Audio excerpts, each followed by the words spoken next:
Have you ever wondered what faith looks like when everything is on the line?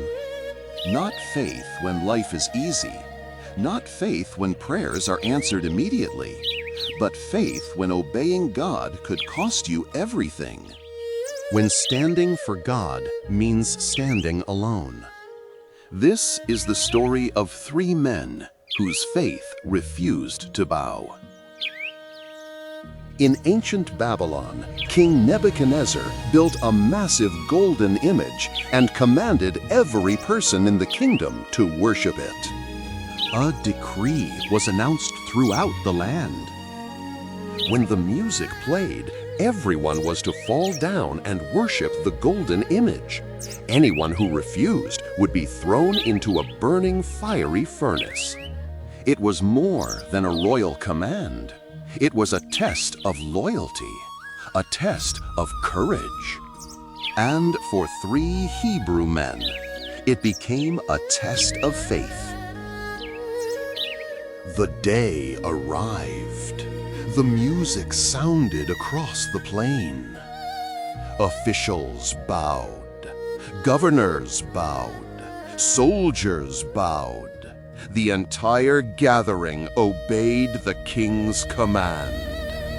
But three men remained standing: Shadrach, Meshach, and Abednego. They would not bow before an idol. Their faith belonged to the living God. The king's officials quickly reported them to Nebuchadnezzar. Furious, the king summoned them to his palace. He gave them one final opportunity: bow before the image or face the furnace. Then he challenged them with a question that echoed through the room. Who is that God that shall deliver you out of my hands?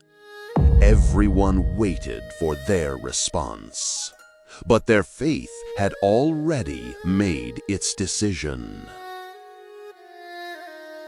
They answered the king, "Our God, whom we serve, is able to deliver us from the burning fiery furnace, and he will deliver us out of thine hand, O king."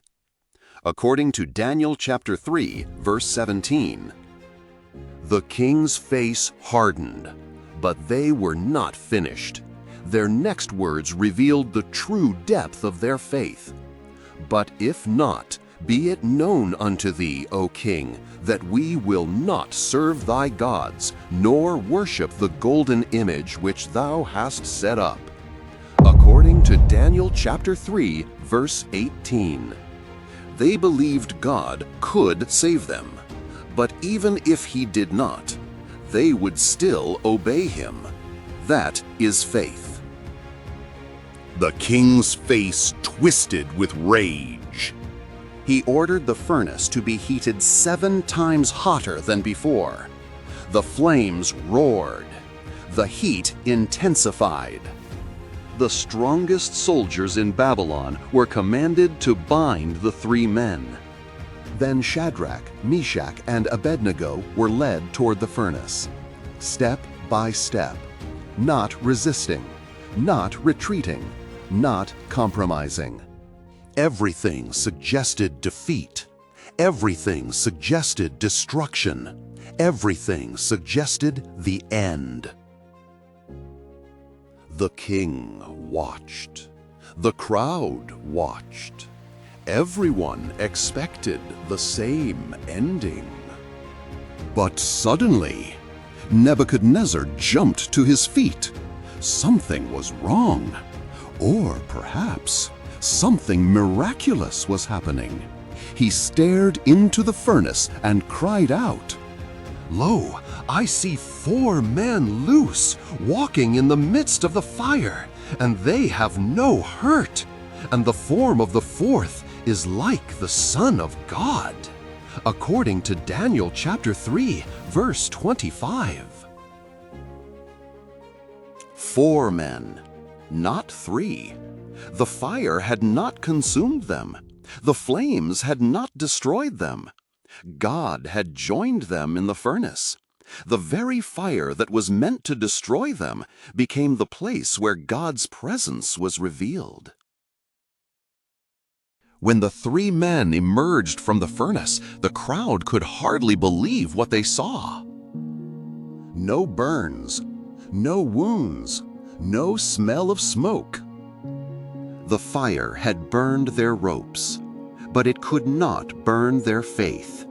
The flames touched their bonds, but not their destiny.